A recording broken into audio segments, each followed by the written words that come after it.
Luke chapter 6. Jesus is Lord of the Sabbath. Now it happened on the second Sabbath after the first that he went through the grain fields, and his disciples plucked the heads of grain and ate them, rubbing them in their hands. And some of the Pharisees said to them, "Why are you doing what is not lawful to do on the Sabbath?" But Jesus answering them said, "Have you not even read this, what David did when he was hungry, he and those who were with him? How he went into the house of God, took and ate the showbread, and also gave some to those with him, which is not lawful for any but the priest to eat. And he said to them, The Son of Man is also Lord of the Sabbath, healing on the Sabbath. Now it happened on another Sabbath also that he entered the synagogue and taught, and a man was there whose right hand was withered. So the scribes and Pharisees watched him closely, whether he would heal on the Sabbath, that they might find an accusation against him. But he knew their thoughts, and said to the man who had the withered hand, Arise and stand here. And he arose and stood. Then Jesus said to them, I will ask you one thing. It is lawful on the Sabbath to do good or to do evil, to save life or to destroy.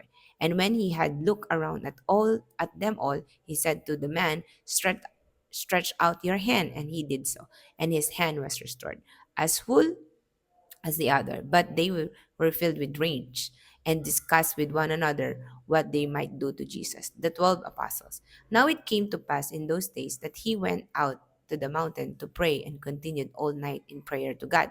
And when it was day, he called his disciples to himself. And from them he chose 12 whom he also named apostles: Simon, whom he also named Peter, and Andrew his brother, James and John, Philip and Bartholomew, Matthew and Thomas, James the son of Alphaeus, and Simon called the Zealot, Judas the son of James, and Judas Iscariot who became a traitor. Jesus heals a great multitude, and he came down with them and stood on a level place with a crowd of his disciples and great multitude of people from all Judea and Jerusalem, and from the sea coast of Tyre and Sidon, who came to hear him and be healed of their diseases, as well as those who were tormented with unclean spirits, and they were healed. And the whole multitude sought to touch him, for power went out from him and healed them all. The Beatitudes.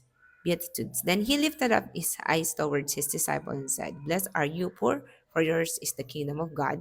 Blessed are you who hunger now, for you shall be filled. Blessed are you who weep now, for you shall laugh.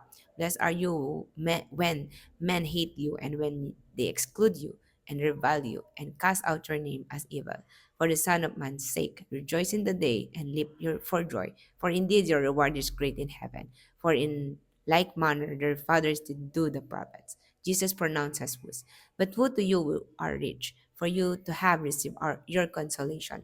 For woe to you who are full, for you shall hunger. Woe to you who laugh now, for you shall mourn and weep. Woe to you when all men speak well of you, for so did their fathers to the false prophets. Love your enemies. But I say to you who hear, love your enemies, do good to those who hate you, bless those who curse you, pray for those who spitefully use you. To him who strikes you on the one cheek, offer the other also.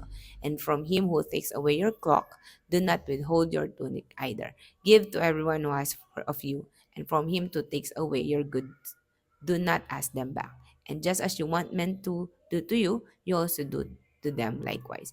But if you love those who love you, what credit is that to you? For even sinners love those who love them. And if you do good to those who do good to you, what credit is that to you? Or even sinners do the same. And if you lend to those from whom you hope to receive back, what credit is that to you? For even sinners lend to sinners to receive as much back. But love your enemies, do good and lend, hoping for nothing in return, and your reward will be great, and you will be sons of the Most High. For he is kind to unthankful and evil. Therefore be merciful, just as your Father also is merciful. Do not judge not, and you shall not be judged. Condemn not, and you shall not be condemned. Forgive, and you will be forgiven. Give, and it will be given to you. Good measure, pressed down, shaken together, and running over, will be put into your bosom. For with the same measure that you use, it will be measured back to you. And he spoke a parable to them. Can the blind lead the blind? Will they not both fall into the ditch? A disciple is not about his teacher, but everyone who is perfectly trained will be like his teacher. And why do you look at the speck in your brother's eye, but do not perceive the plank in your own eye? Or how can you say to your brother, Brother, let me remove the speck that is in your eye, when you yourself do not see the plank that is in your own eye? Hypocrite. First remove the plank from your own eye, and then you will see clearly to remove the speck that is in your brother's eye. A tree is known by its fruit. For a good tree does not bear bad fruit, nor does a bad tree bear good fruit. For every tree is known by its own fruit. For men do not gather figs from thorns, nor do they gather grapes from a bramble bush. A good man out of the good treasure of his heart brings forth good, and an evil man out of the evil treasure of his heart brings forth evil, or out of the abundance of the heart his mouth speaks. Build on the rock. But why do you call me Lord, Lord, and not do the things which I say? Whomever comes to me and hears my saying and does them, I will show you whom he is like. He is like a man building a house who dug deep and laid the foundation on the rock. And when the flood arose, the stream beat vehemently against that house and could not shake it, for it was founded on the rock. But he who heard and did nothing is like a man who built a house on the earth without a foundation, against which the stream beat vehemently, and immediately it fell, and the ruin of that house was great.